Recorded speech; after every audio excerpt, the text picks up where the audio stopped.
Welcome back. We've spent so much time talking about droughts. Remember, no Canadian team has won the Cup since '91. The Oilers lost in the final the past 2 seasons. They lost to the Ducks last night. Series tied 1-1. You see McDavid there. 0 points so far. Left the game briefly. Lower leg injury, kind of got rolled up. He did wind up returning, but Gretz just doesn't seem on. Is this? I mean, you're the only person I feel like can answer this question. Is this an athlete pressing? No, he doesn't press. I mean, he puts a lot of pressure on himself individually and puts a lot of pressure on his teammates, which a good captain does. I just feel right now that he's playing with so much of a sense of urgency and just take a step back, relax. Something felt off the moment it happened. The crowd froze, the bench went quiet, and for a few seconds, nobody moved. The NHL's biggest star was down, and fans around the world started to panic. He later said just 2 words, "It's fine." But what people saw in that moment tells a very different story, and it could change everything next. This moment happened in a big playoff game between the Edmonton Oilers and the Anaheim Ducks. The game was already very intense, with both teams playing fast and strong. Every goal mattered, and every mistake was costly. Then suddenly, everything changed. Connor McDavid was skating at full speed when he got hit during a play. It was not a normal hit. It looked hard and awkward, and right away people noticed something was wrong. McDavid went down and stayed on the ice for a short moment, but that moment felt very long to everyone watching. The arena became quiet, and fans at home stopped talking because all eyes were on McDavid. People started to worry because he is not just any player. He is the most important player on the Oilers team. He leads the game, creates chances, and helps his team win. If something happens to him, the whole team feels it. After a few seconds, McDavid slowly got back up, which gave fans some hope. He did not leave the game and continued to play. But something felt different about him. As the game went on, he did not look as fast or as strong as usual. His movements seemed a little slower, and many people started to notice these small changes. Even the commentators began to talk about it, wondering if he was really okay or if he was feeling pain. McDavid did not show much emotion and kept playing, trying to help his team as much as he could. After the game, McDavid spoke to reporters and gave a very short answer about the hit. He simply said, "It's fine." While those words sounded calm, they did not fully convince fans. During the game, the Oilers struggled to keep control, and the Ducks played better and took advantage of mistakes. In the end, the Oilers lost the game, which made things even more serious. Fans, analysts, and former players are watching him very closely, paying attention to how he skates, how he moves, and how he reacts after every hit. Small signs can often show bigger problems, and that is why the concern is growing. Some experts believe that McDavid is putting too much pressure on himself because he wants to lead his team and win badly. However, hockey is not a one-player game, and trying to do everything alone can become too much. It can lead to mistakes and increase the risk of injury, which is something the Oilers cannot afford right now. At the same time, the Anaheim Ducks are gaining confidence. They saw the Oilers struggle and noticed that McDavid might not be at his full strength. Because of this, they're now playing with more energy and control. They're attacking more, defending better, and taking advantage of key moments in the game.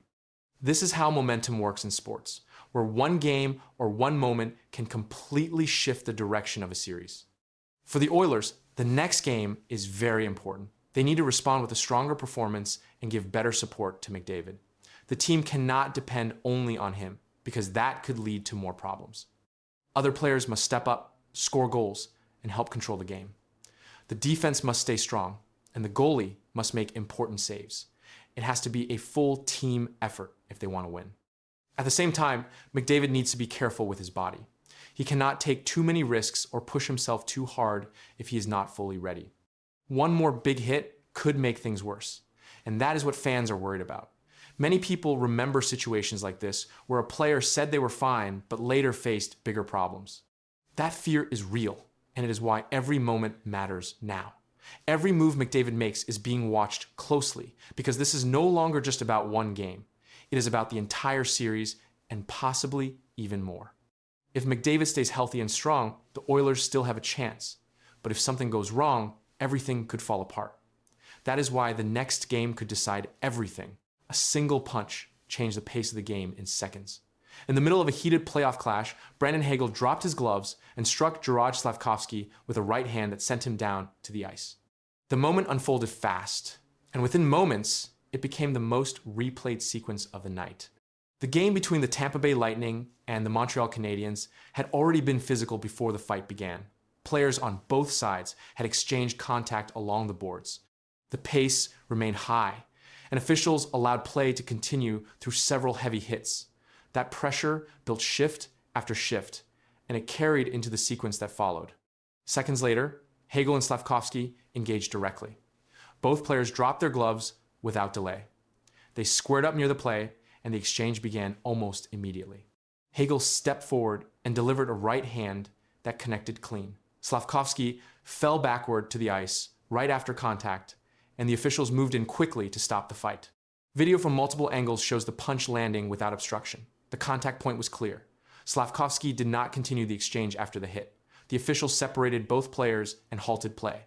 The sequence lasted only a few seconds, but it shifted attention across the arena and broadcast coverage, and that drew immediate reaction.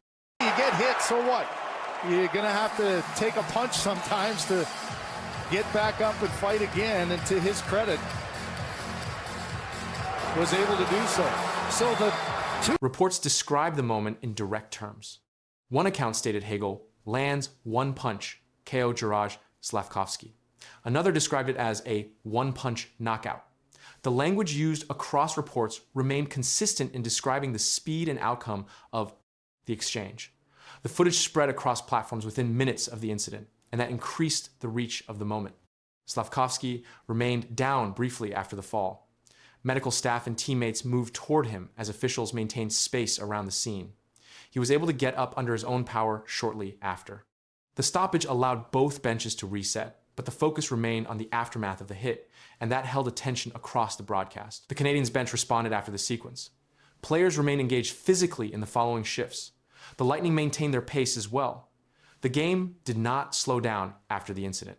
Instead, it continued with the same level of contact, and that kept both teams locked into the same approach. Crowd reaction was immediate when the punch landed. The arena responded with a sharp rise in noise as Slafkovsky hit the ice. That reaction carried into the stoppage. The replay on the scoreboard repeated the moment, and the response followed, each showing, and that reinforced the impact of the sequence. Across media coverage, descriptions stayed focused on the outcome. The phrase, "absolutely huge right hand," appeared in reports describing the strike. Another account noted Slafkovsky was knocked down in a fight against Brandon Hagel. These descriptions remained consistent in presenting the sequence without variation, and that shaped how the moment was reported. The timing of the fight also mattered. It occurred during a playoff setting, where each shift carries added weight. Physical play often increases in these games, but this exchange stood out due to its speed and result. The moment did not involve a prolonged fight. It ended almost instantly after the first clean strike, and that made it distinct. Officials maintained control after the altercation. No additional penalties were issued beyond the fighting majors. The benches stayed separated. The game resumed without escalation into a larger confrontation. That limited the incident to the two players directly involved, and that kept the focus contained. The replay continued to circulate after the game. Clips appeared across multiple hockey platforms. Analysts reviewed the mechanics of the punch and the reaction that followed. The sequence became one of the most shared moments from the matchup, and that extended its visibility. Slafkovsky returned to the bench after the stoppage. His shift status changed following the incident. Coaches managed ice time after the event. The Canadiens adjusted their lines as the game progressed. The Lightning continued their rotations without major change, and that reflected how both teams handled the moment. The sequence added another entry to playoff physical play this season. Similar incidents occur each year, but not all carry the same immediate impact. The combination of a clean connection and a quick fall created a moment that stood out. That distinction drove repeated coverage, and that kept attention on the play. As the game moved forward, the score and remaining time regained priority. Yet the earlier exchange remained part of the ongoing discussion. Broadcast commentary referenced it during later stoppages. The moment stayed within the narrative of the game, and that kept it relevant through the final minutes. 3 goals, 1 playoff game. And suddenly, the entire NHL is watching a different player. Slafkovsky didn't just score, he forced a shift in how he is being talked about across the league. Reports started changing within hours. Analysts pointed to one moment that altered everything. But what followed after that hat trick raised even more attention. Not just how he deploys him, whether it's a power play, first line, second line, he can drive it. But look at this. Vasilevsky 3 times up against a PK that's third in the league. So 3 different spots that he scores from on the power play. Unpredictable. The moment came in, Game 1 of the playoff series for the Montreal Canadiens. Slafkovsky scored 3 goals in a single game. This marked his first playoff hat trick. The goals came during active play and were recorded across different phases of the game. Each one contributed directly to the team's offensive output, but the reaction after the game focused on more than just the score. Slafkovsky was deployed in key offensive situations throughout the game. His ice time reflected trust from the coaching staff.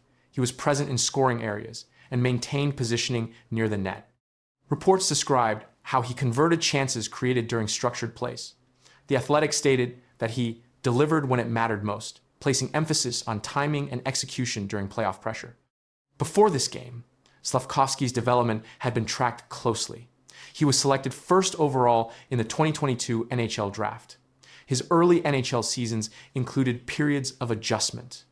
Analysts followed his progress in areas such as consistency and decision-making. The TSN profile showed gradual improvement in offensive contribution and increased involvement in team play. That trend was already visible, but Game 1 added a new level of output. During the playoff opener, Slafkovsky's role was not limited to finishing plays. He contributed to offensive zone pressure. His line generated repeated entries and controlled possession during several shifts. These sequences created multiple scoring chances. 3 of those chances resulted in goals credited to him. The structure of the Canadiens' offense supported these opportunities, but the individual results stood out. Attention after the game shifted quickly from the result to the implications. Opposing teams began reviewing Slafkovsky's impact during Game 1. A player scoring 3 goals in a playoff opener becomes a primary focus in defensive planning. Reports indicated that adjustments would be made in coverage and matchups. This response was tied directly to his performance, and it began immediately after the final whistle. The Athletic also highlighted his physical presence during the game. It noted how he used size to protect the puck and maintain control in contested areas. This aspect of his game had been observed before, but in Game 1 it appeared alongside efficient scoring. The combination of strength and finishing ability was identified as a key factor in the outcome. That combination became a central point in analysis following the game. Teammate involvement also played a role in the sequences leading to each goal. Slafkovsky was part of coordinated offensive plays. His line maintained pressure in the offensive zone and created repeated scoring chances. These chances came from structured puck movement and positioning. The hat trick was recorded within that system, but the individual execution remained the primary focus in coverage. The performance also triggered a shift in how his role is being described. Before this game, discussions often centered on development and progression. After Game 1, the language in reports began to change. The Athletic referred to the moment as an arrival point, linking the performance to expectations for top draft selections. This change was based on the timing and output of the game. TSN data continued to support this shift with measurable trends. His ice time had increased over recent games. His involvement in offensive plays had also grown. The hat trick added a high-impact event to those trends. It provided a clear data point that aligned with his upward progression. Analysts began comparing his current output to earlier stages of his career, and that comparison showed a clear difference. The Canadiens' overall structure also influenced the outcome. Their offensive system created space and movement in the attacking zone. Slafkovsky positioned himself in areas where scoring chances were likely. His ability to convert those chances was reflected in the 3 goals recorded. The team system provided opportunities, but the finishing was credited to individual execution. The timing within the playoff series continued to shape the narrative. A Game 1 performance sets the tone for the rest of the matchup. Opponents adjust quickly, and players who produce early often face increased pressure in following games. Slafkovsky's performance placed him at the center of those adjustments. Defensive attention is expected to increase, and that shift is already part of ongoing analysis. The Athletic included a direct statement linking the performance to expectation, noting that this is what top picks are expected to do in big moments. This quote connected the hat trick to a broader standard used across the league. It placed the performance within a category reserved for high-impact playoff contributions, and that connection continued to shape how the game is being discussed. Yeah, I feel fine. Obviously, it's progress, and there's a timeline, and you kind of have to follow that. So, but all in all, I feel pretty good, and it's just one day at a time. When was the first day you were on the ice? We were told you were going to be on the ice by yourself. How was it? Or how was it, and when was it? Yeah. It was. When was it? It's a great question. Early last week. Okay. Was the first time, and just progressed from there, got better, and it feels pretty good right now. But obviously, there's many steps still to go. Leon Draisaitl just broke his silence, and what he revealed is shaking the Edmonton Oilers at the worst possible moment, as the playoffs are right around the corner. His words did not confirm a comeback. They raised serious doubt, the team says. They are ready. But one key detail changes everything. And now the biggest question is no longer about winning. It is about who will even be on the ice. Leon Draisaitl addressed the media as the Edmonton Oilers prepared for the Stanley Cup playoffs, but his update did not confirm a return. Instead, it introduced uncertainty around one of the team's most important players. He confirmed that he has resumed skating, but only in a limited capacity. He said, "I feel pretty good, but there is a timeline, and you kind of have to follow that. His recovery is progressing, but it is not complete." He explained that his first time back on the ice came earlier in the week. Since then, he has continued to improve step by step. However, he also stated that there are still multiple stages left before he can return to full competition. The Oilers have not provided a confirmed date for his return, and his comments supported that position. His availability remains uncertain, and that became the central issue. I don't know. We'll see. Obviously, there's steps that I have to follow, and there's certain things that I have to be able to do, and I'm not there yet right now. The focus shifted quickly to the start of the playoffs. When asked about Game 1, Draisaitl did not confirm that he would be ready. He said, "I do not know. We will see. I am not there yet." Right now, that statement made it clear that he has not reached full readiness. It also confirmed that his return depends on meeting specific physical and performance conditions, which are still in progress. He also addressed how the injury is being handled. He made it clear that not all injuries can be pushed through. He said that some situations require long-term thinking, not short-term risk. Medical staff are involved in every step. Decisions are being made carefully. The process includes both physical recovery and on-ice evaluation, and that slows down any immediate return. Draisaitl gave a direct explanation of the injury itself. He said, "This is not an injury that you force anything." With that statement confirmed that rushing back is not part of the plan. He also said he will reassess his condition later in the plan.